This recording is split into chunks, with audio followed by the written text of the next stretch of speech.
आपसे गिनती में कम, अर्थव्यवस्था में कम, वो समाज की सामूहिक शक्ति के कारण कोई मजार से एक पैसा नहीं ले सकती सरकार। नहीं बनाते कानून, उनको मालूम है कि ये गिनती में कम है लेकिन 100% है। इनकी प्रतिक्रिया 100% होगी। आप 90 करोड़ हैं, आपकी प्रतिक्रिया 1% नहीं होगी। इसलिए आप दीनहीन हैं। टैक्स भरिए, आप कानून पे चलिए आप। और हम अपने आदमी के अंदर उसको क्रिटिसाइज करना, उसके खिलाफ कुछ भी बोलना, इसलिए कि हम ये जानते हैं कि अपने के खिलाफ बोल रहे हैं और ये हमारा है तो हमारा कुछ बिगाड़ नहीं सकता। जिनसे आमना सामना है, जिनको जवाब देना है, बड़े लॉजिकल लोग हैं, बड़े रीजनेबल लोग हैं, बड़ी तथ्यों पे बात करते हैं। तो तथ्यों पे बात करते हैं तो कुरान शरीफ के सूरा नंबर 9 आयत नंबर 5 में कहने से क्यों डरते हैं? बिना पढ़े कुरान शरीफ को आप कहते हैं Islam is a religion of peace. कहां देखी आपने? कहीं मिली पीस आपको? पीस की स्पेलिंग हो सकता है गलत हो, लेकिन मिल नहीं रही। वो चिल्ला चिल्ला के पीस के मतलब बता रहे हैं, लेकिन आप सुनने नहीं चाहते क्योंकि आप डरपोक हैं। आप तथ्यों पे, तर्कों पे बात नहीं कहना चाहते, ना अपने आप से, ना अपने समाज से, ना अपनी सरकार से, ना अपने भीतर, और ना ही अपने शत्रु से, क्योंकि डर बैठा हुआ है। इसलिए हम एक शत्रु से किसी तरीके से वो रास्ता ढूंढें कि उससे इतनी दोस्ती हो जाए कि वो हमारा नुकसान ना करे। ये वैसे ही है कि एक बकरी एक शेर से ये कहे कि देखो तुम मुझे खाना मत, बाकी सब ठीक है, तो बकरी जिंदा रहेगी? वो पूछ के खाएगा उससे। तो हम जब जब ऐसा करेंगे तब तक आपको कोई 3%, कोई 5%, कोई 16%, कोई 20% आपको नचा रहा है, और आप ही सब कुछ कर रहे हैं। और यह भी जानते हैं कि अगर आपने तय कर लिया, संविधान के रूप से भी तय कर लिया कि हम हमारे मंदिरों पे हमारे आस्थाओं द्वारा पैसा दिया हुआ सरकार नहीं लेगी, चाहे कुछ हो जाए। हम प्रतिक्रिया ही नहीं देना चाहते। सरकार आती है, पंडित जी डोलची लेके पहुंच जाते हैं, वो पैसा काउंट होता है, उन्होंने कहा ये हुआ, ये 20% आप रख लीजिए। पंडित जी ने कहा चलो 20% से ही काम चल रहा है, कल 100% भी ले जाएंगे तब भी पंडित जी का काम चलता रहेगा। लड़ने नहीं चाहते आप। किसने रोका है आपको? संविधान के आर्टिकल 14 का दुहाई दीजिए ना, जो कहता है सब बराबर हैं। तो कहां बराबर है भाई? क्योंकि मैं खुश हूं, मैं खामोश हूं, मैं सहनशील हूं। सहनशील होना और कायर होना दो अलग अलग बातें हैं। इसलिए अपनी कायरता को छुपाने के लिए यह मत कहिए हम बहुत टॉलरेंट समाज हैं। कोई टॉलरेंट वॉलेंट नहीं है। आपकी टॉलरेंस का पता जब चलता है कि अपने घर में छोटे से बंटवारे के लिए आप गला काट देते हैं, तब टॉलरेंस कहां चली जाती है आपकी? टॉलरेंट नहीं है आप, हम कायर हैं। इसलिए सामने वाला जब बड़ा आता है तो हम उससे समझौता करते हैं, और अपने से छोटा हो, अपने से कमजोर हो, उसकी गर्दन काटने में हमें 2 मिनट लगते हैं।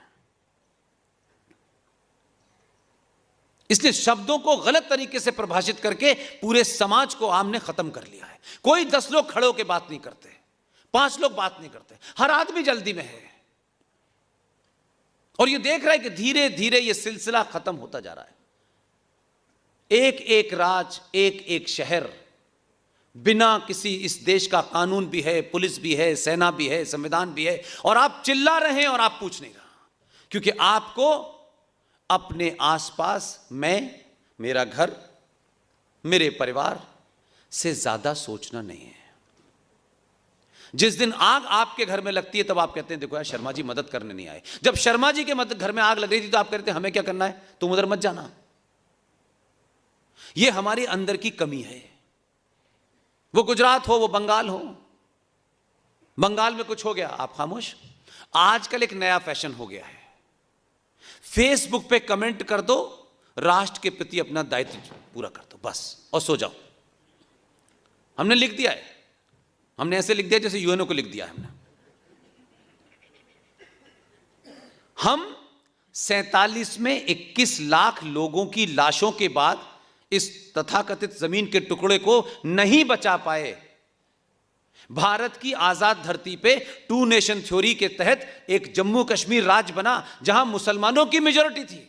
आप थोड़ी देर के लिए देखिए, हम अगर किसी के साथ ऐसा कर दें तो बरसा बरस नस्ल दर नस्ल हम अपोलोजिस्टिक रहेंगे, हम शर्मसार रहेंगे यार कि हमसे ये हो गया, अब हम कैसे करें। 47 में लाखों लोग मारे गए। उसी 47 में भारत की धरती पर एक राज्य था जिसका नाम है जम्मू कश्मीर। उस जम्मू कश्मीर, इसलिए बता रहा हूं कि हमारी ये जो मानसिकता है डर की, लालच की, स्वार्थी होने की, इसने राष्ट्र को बर्बाद कर दिया। 1947 में भारत का विभाजन होता है, चलिए हो गया, मान लीजिए थोड़ी देर के लिए। भारत की धरती पे जम्मू कश्मीर बना, मुसलमानों की मेजॉरिटी थी। इतना बड़ा जघन्य अपराध करने के बाद भी उनको शर्म नहीं आई, अपोलोजिस्टिक नहीं हुए। उन्होंने कहा कि हमने पाकिस्तान मांगा इसीलिए था कि हम 90% हिंदुओं के अधीन नहीं रह सकते, हम आपके संविधान के तहत नहीं रह सकते, हमें अब एक अलग जगह चाहिए जहां हमें हिंदू मेजॉरिटी के नीचे न रहना पड़े। यही तो बात थी। What is two nation theory?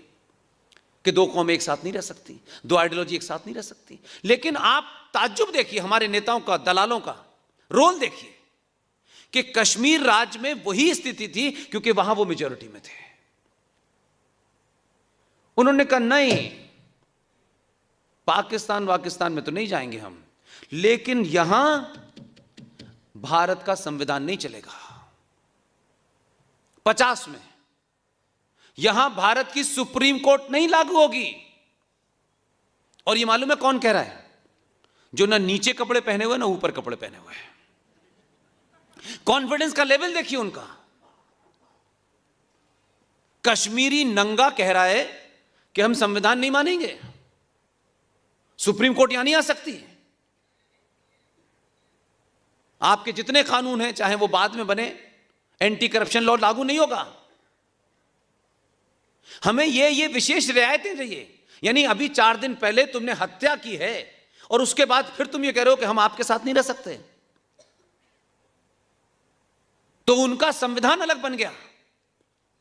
उन्होंने कहा हमारी असेंबली का पीरियड 6 साल होगा और अगर भारत का राष्ट्रपति होगा और प्रधानमंत्री होगा तो हमारा मुख्यमंत्री नहीं होगा, हमारा भी सदर रियासत होगा। 1958 तक जम्मू कश्मीर में प्रधानमंत्री होता था।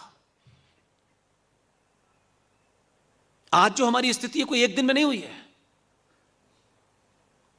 तो 58 में वो वहां रहे और वो कभी आपसे शर्माए नहीं। कभी उन्होंने इस बात की चिंता नहीं की कि हमने ये जब जघन्य अपराध हमने हुआ है और इतने सारे हिंदू मारे गए हैं तो थोड़ा सा हमें डरना चाहिए ना। उन्होंने कहा नहीं, इससे तो मतलब ही नहीं हमारे, उल्टा आप ही को जिम्मेदार ठहरा दिया उन्होंने। और फिर क्या किया कि अपना संविधान 57 में बनाया, सारे प्रावधान रख लिए उसमें, और आपके दलाल नेताओं पे दबाव बनाने के लिए दिल्ली आया शेख अब्दुल्ला। और शेख अब्दुल्ला ने फूल वाले चाचा से कहा कि हमको एक विशेष आर्टिकल चाहिए जिससे भारत राज्य जम्मू कश्मीर में अपना दखल न दे सके। तो आर्टिकल 370 की बात हुई तो वो तो ऐसे तमाम कामों को दूसरे लोगों को टरका देते थे, उनको मालूम था, उन्हें तो आता जाता तो कुछ था नहीं। उन्होंने कहा अंबेडकर के पास चले जाओ।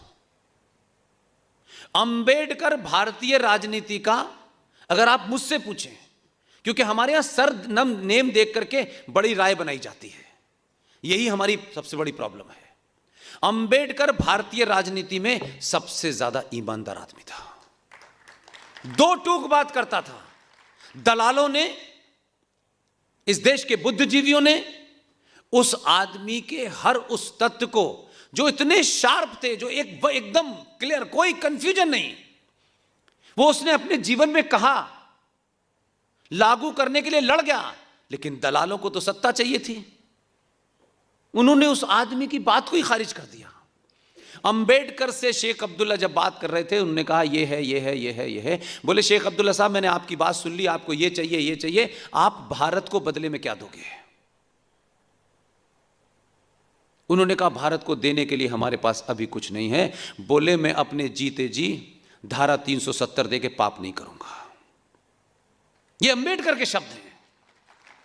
लेकिन अंबेडकर को कॉर्नर कर दिया ना, 370 आ गई। और फिर दूसरा पाप क्या किया? दूसरा पाप यह किया कि 1958 में फूल वाले चचा का तो खास रिश्ता था ना शेख साहब से। उन्होंने 57-58 में राष्ट्रपति डॉक्टर राजेंद्र प्रसाद के ऊपर दबाव डाला और कहा कि देखिए आप एक ऑर्डर जारी कर दीजिए और अंतर्राष्ट्रीय दबाव है मेरे ऊपर और मैं इसके बारे में आपको बाद में बताऊंगा। और उनसे कहा कि आप राष्ट्रपति एक आदेश जारी कर दिए। उनसे एक आदेश दबाव में डलवाया, उन्होंने आदेश जारी किया और वो आदेश जो जारी हुआ वो 24 मई 1958 को भारत के संविधान में धारा के रूप में नजर आया, जिसे आप आर्टिकल 35A कहते हैं। इस देश के 1% लोगों को नहीं पता था। इसलिए बार बार मैं कह रहा हूं, हिंदुओं के ठेकेदार जो सुबह शाम घूम रहे हैं, उन्होंने भी यह बात नहीं बताई। यह इंफेसिस करके बार बार मैं कहता हूं, अगर मेरे स्वार्थ में, मेरे चिंतन में राष्ट्र है तो मैं राष्ट्र के प्रति ज्यादा वफादार रहूंगा कि संगठन के प्रति वफादार रहूंगा? संगठन राष्ट्र से बड़ा नहीं हो सकता। कभी सुना था आपने आर्टिकल 35 पे क्या होता है? हम तो दिन रात यही पढ़ते थे ना। आपका तो यही काम है दिन भर पढ़ने पढ़ाने का और राष्ट्र के चिंतन करने का। तो आर्टिकल 35A के बारे में 70 सालों ने किसी ने बताया कि आर्टिकल 35A है क्या? 370 तो कुछ था ही नहीं, सिवाय इसके कि साहब आपके सुप्रीम कोर्ट के कुछ फैसले और संसद के कुछ फैसले लागू नहीं, बाकी तो सब नॉर्मल था। उससे क्या हुआ जा रहा था? जो जड़ में था वो आर्टिकल 35A था। और इसकी चर्चा लाहौर के प्रेस क्लब में मुझसे किसी ने की। मैं तो लॉ का स्टूडेंट भी नहीं हूं। मैंने जब यहां के हिंदुस्तान में लोगों से कहा तो लोग बोले तुम क्या पागलपने की बात कर रहे हो, ऐसा तो कोई आर्टिकल ही नहीं। बड़े बड़े वकीलों ने मुझसे कहा। तब भी जब मैं ये समझ चुका था तो मैं, तब भी किसी राष्ट्रवादी ने कहा नो नो ये मत उठाओ, नो ये अभी मत उठाओ, अभी तो हमें इसे छुपाने में ही फायदा है क्योंकि दुकान बाद में चलाएंगे हम अपनी। आर्टिकल 35A जम्मू कश्मीर राज्य को एक ऐसी ताकत देता था जिसके चलते जम्मू कश्मीर में किसी को भी नागरिकता देने का अधिकार था सरकार के पास। और जब नागरिकता देने का अधिकार है तो नागरिकता न देने का भी अधिकार है। और उसके चलते भारत में चाहे हिंदू हो, सिख हो, बौद्ध हो, पारसी हो, वो जम्मू कश्मीर का नागरिक नहीं बन सकता। और नागरिक नहीं बनेगा तो वहां जमीन नहीं। इसलिए बहुत सारे लोगों ने बड़े कैलिब्रेटेड अंदाज से, कुछ राष्ट्रवादियों ने चलाया नाटक किए कि देखिए साहब 370 की वजह से आप जमीन नहीं ले सकते, तो 371 की वजह से आप मिजोरम में भी तो नहीं ले सकते, मणिपुर में भी तो नहीं ले सकते, आप वहां ले सकते हैं क्या जमीन? आप नहीं ले सकते ना। लेकिन यहां जो असल जड़ थी उसे बाद के लिए रखा था, उसको फिर बाद में दुकान चलाएंगे हम, पहले अभी ये करो। तो किसको मूर्ख बनाया? सरकार ने क्या किया छोड़ दीजिए, मुझे और आपको बता देते होता नहीं काम। और मैं जिंदा मिसाल देता हूं आपके सामने।